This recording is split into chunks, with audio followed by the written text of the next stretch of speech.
Dan saudara, bagaimana juga menyikapi pertemuan antara Prabowo dan Megawati yang rencananya akan dilangsungkan, kapan juga tepatnya akan dilangsungkan, dan apa implikasi politis dari pertemuan dua tokoh ini? Kita akan bahas bersama politisi Partai Gerindra Hendarsam Marantoko, dari PDIP diwakili ada Ciko Hakim, serta analis politik Ahmad Khairul Umam. Selamat sore Bapak-Bapak. Selamat sore. Assalamualaikum warahmatullahi wabarakatuh. Oke, saya ke Bung Ciko dulu kalau gitu.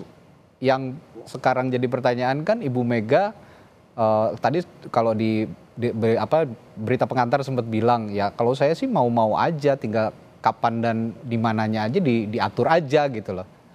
Sejauh ini sudah ada rencana ke sana dan Ibu Mega sudah bilang ke teman-teman di PDI Perjuangan belum akan mengundang Pak Prabowo?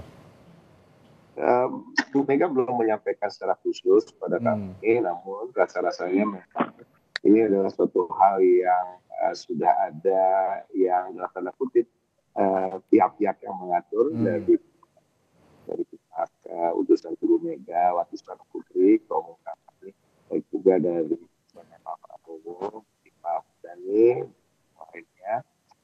Tentu dan ini suatu hal yang di internal kader kami adalah suatu hal yang positif karena memang pertemuan dua tokoh bangsa ini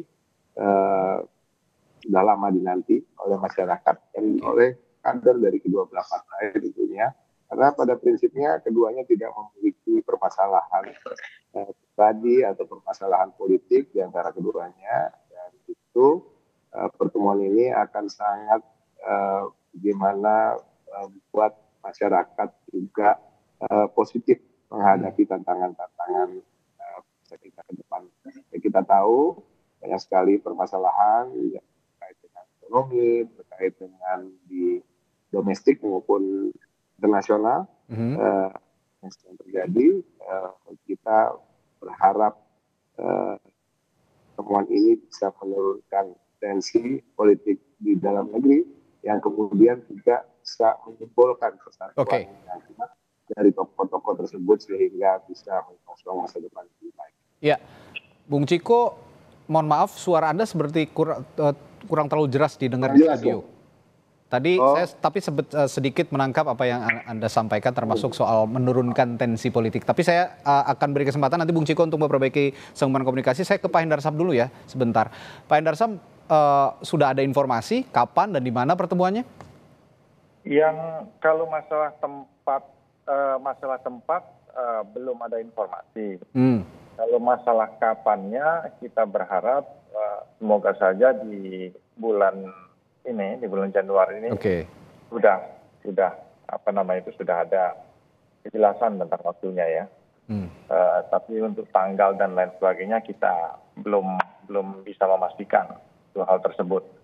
Tapi ya apapun itu ya kan terjadi atau tidaknya nanti, karena kan sebelumnya kan ini sudah pernah direncanakan juga ya pertemuan ini dan tidak belum terlaksana pada saat itu ya kan. Nah, kita juga masih menunggu waktu dari Bu Megawati apabila memang beliau berkenan dan memang waktunya tepat ya makanya mudah-mudahan yang kita harapkan dari kita dan juga dari teman-teman dari PDIP ya di luar Bu Megawati ini ya kemungkinan di bulan Januari lah. Ini baik Pak Hendarsam, dalam konteks pertemuan antara Pak Prabowo dengan Ibu Megawati ini kan masing-masing pihak sejauh ini ya menyangkal lah ya ada deal-deal politik atau pembicaraan politik, kerjasama politik dan sebagainya. Tapi memang tidak adakah rencana kerjasama politik secara politik begitu antara Partai Gerindra dan PDI Perjuangan sejauh ini?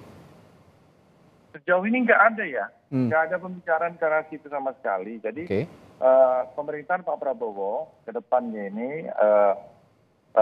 ingin memisahkan ya sebagai negara Islam ya kan, bahwa hukum adalah panglima. Kan kemarin kan seolah-olah ada di framing bahwa ini ada didilan politik ya kan, ada kasus yang menimpa Mas Hasto dengan perkara dengan pertemuan ini ya kan gitu. Tapi ini spirit yang ingin dibawa di dalam pemerintahan Pak Prabowo ini, bahwa ke depan hal ini harus terpisah, ya kan, bahwa hukum itu berjalan dengan sendiri, biarkanlah hukum berjalan sendiri, biarkanlah masalah politik berjalan dengan sendiri, bahwa hukum adalah berada sebagai panglima dan garda terdepan yang seharusnya idealnya itu di atas politik, bukan sebaliknya.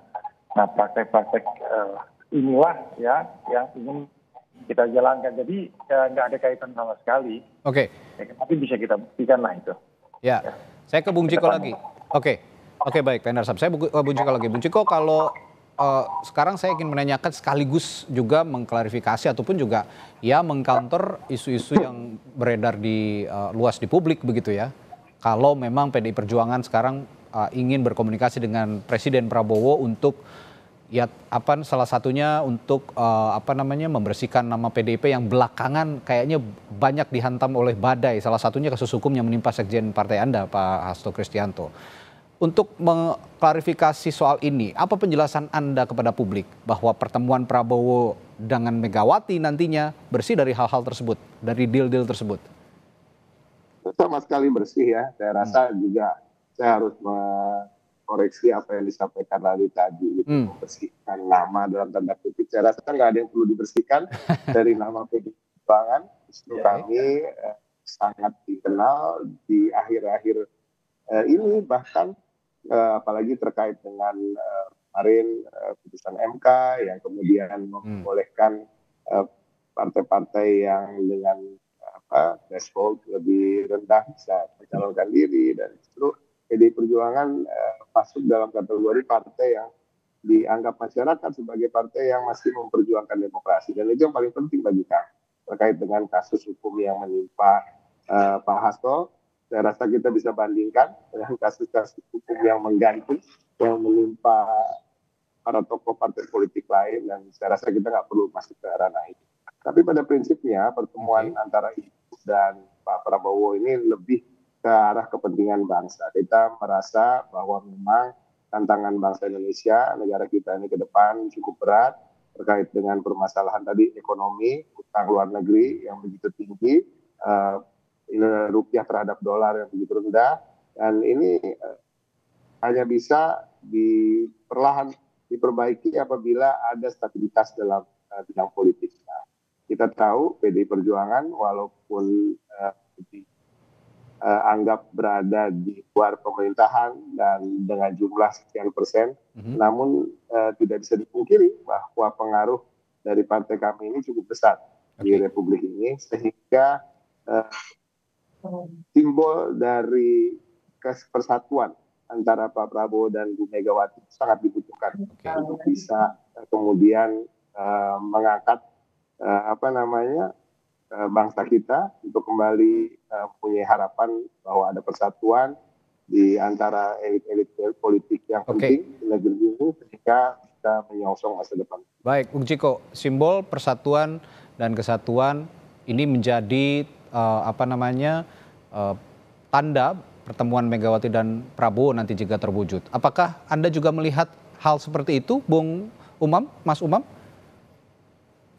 Ya, memang ada beberapa hal, tetapi begini, bahwa pertemuan antara Bu Mega dan juga Pak Prabowo yang rencananya akan dilakukan dalam waktu dekat, ini mengindikasikan beberapa hal. Pertama, terjadi shifting interest. Ada kepentingan yang berbeda. Kalau dulu shifting interest ini terjadi, dulu yang memiliki kepentingan untuk bertemu itu adalah Pak Prabowo. Ya. Karena terkait dengan konteks menjaga stabilitas pemerintahan, kemudian bagaimana kekuasaan baru yang berjalan bisa lebih stabil dan lain sebagainya. Tetapi per hari ini yang justru memiliki keuntungan untuk kemudian bertemu bukan Pak Prabowo-nya, tetapi dari PDIP. Kenapa? Karena memang situasinya menghendaki demikian. Ada kondisi di mana kemudian PDIP dihadapkan pada sebuah realitas, baik itu dalam konteks kasus hukum yang melibatkan sekjen partai, Mas Hasto, atau terkait dengan kemudian upaya dari sejumlah kekuatan politik tertentu yang mencoba untuk mengacak-acak atau mengawut-awut soliditas internal partai. Jadi yang kedua, situasi ini kemudian membuat PDIP untuk merenegosiasi kembali pola relasinya antara PDIP dengan pemerintahan. Nah, dan ini akan mengubah banyak hal. Bagaimana PDIP yang selama ini tampil dalam situasi di luar pemerintahan sebagai oposisi betul-betul sangat kuat, sangat garang.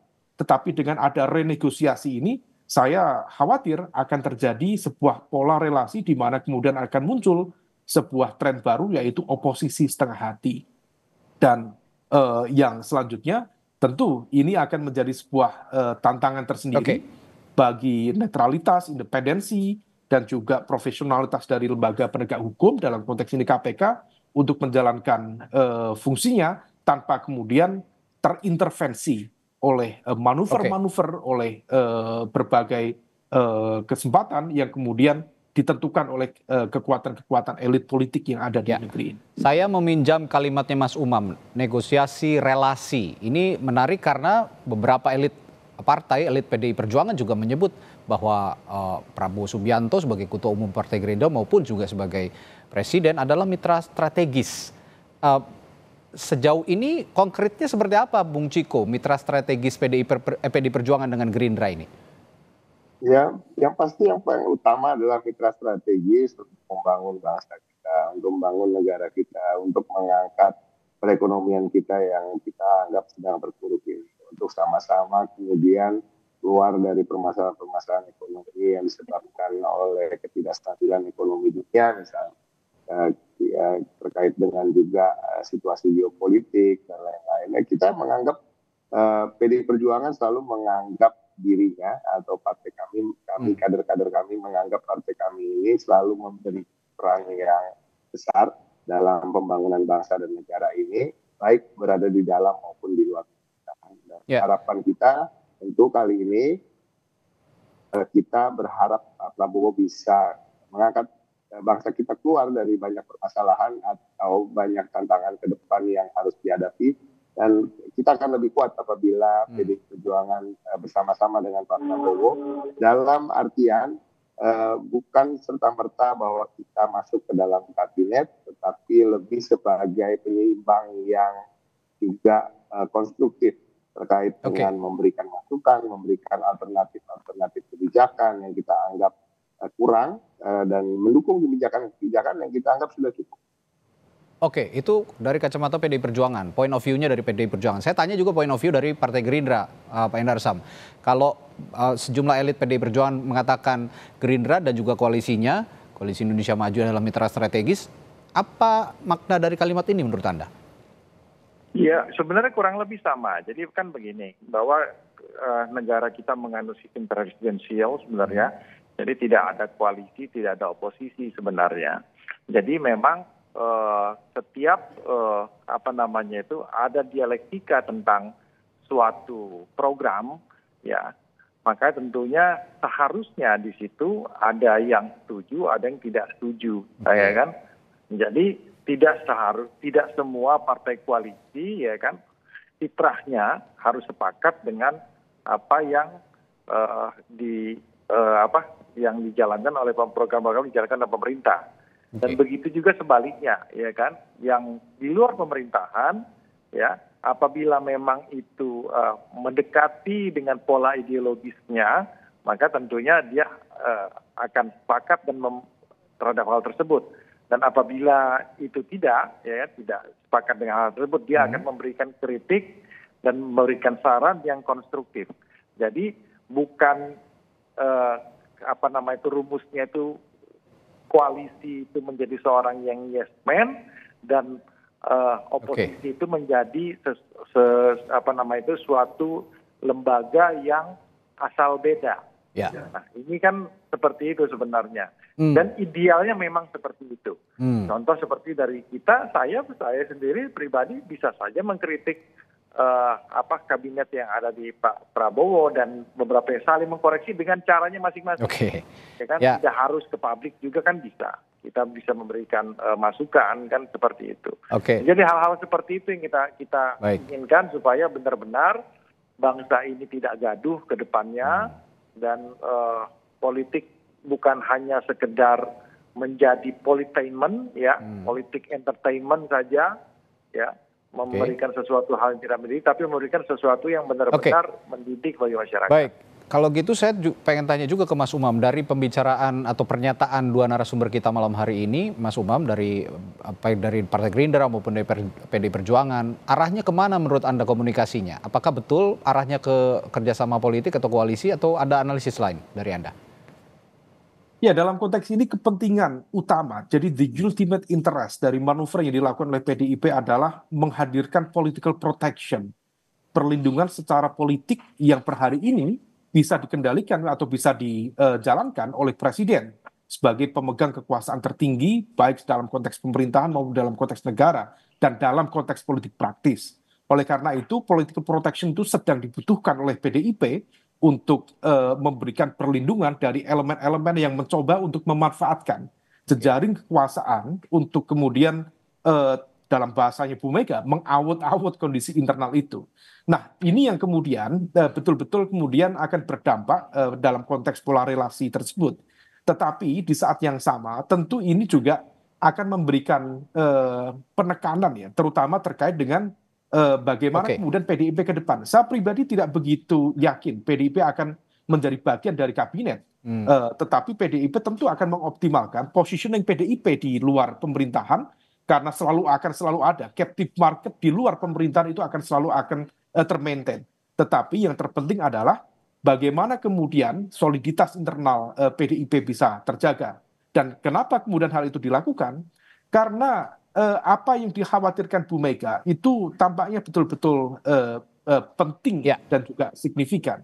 Karena upaya untuk menersangkakan Mas Hasto itu adalah bagian dari lingkar inti dari kekuatan politik di dalam PDIP. Ya, Mas Umam. Dan Bu Mega adalah akan menjadi penentu yang kemudian nanti dalam konteks kongres ke depan akan berdampak signifikan bagaimana PDIP ke depan. Ya, tapi Mas Umam, saya juga ingin melihat bagaimana jika nanti kedua partai ini ataupun juga PDI Perjuangan masuk dalam lingkaran pemerintahannya Pak Prabowo begitu ya. Saya ingin juga mempertanyakan soal checks and balancesnya. Kalau tadi Pak Hendarsam mengatakan supaya politik tidak gaduh gitu ya.